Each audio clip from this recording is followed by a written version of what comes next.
अगर कोई मुझसे ज्यादा ताकतवर है तो सामने आए और मुझसे मुकाबला करे।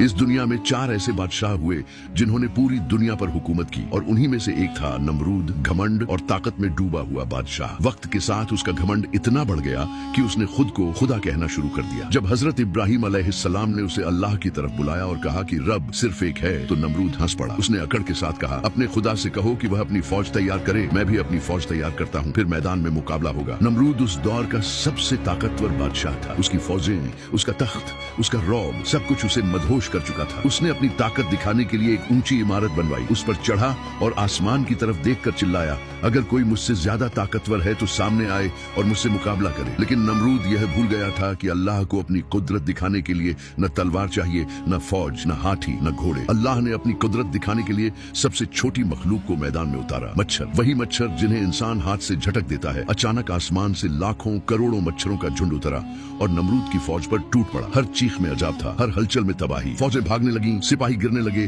और नमरूद बस यह मंजर देखता रह गया। लेकिन अजब यही नहीं रुका। एक मच्छर, जिसे रिवायत में लंगड़ा मच्छर कहा गया है, नमरूद की नाक के रास्ते उसके दिमाग तक पहुंच गया। जैसे ही उसने उसके दिमाग में डंक मारा, खुद को खुदा कहने वाला नमरूद कीड़े की तरह तड़पने लगा। वह दर्द से चीखने लगा और अपने लोगों से कहने लगा, मेरे सर पर जूते मारो, शायद दर्द कम हो जाए। लोग उसके सर पर जूते मारते रहे और वही जूते उसे कुछ पल की राहत देते थे। यहाँ तक कि वह दिन आ गया जब उसका भेजा बाहर निकल आया और उस झूठे खुदा नमरूद का अंत हो गया। उसका तख्त मिट्टी में मिल गया, उसका ताज बेकार हो गया और नमरूद इतिहास की रेत में दफन हो गया।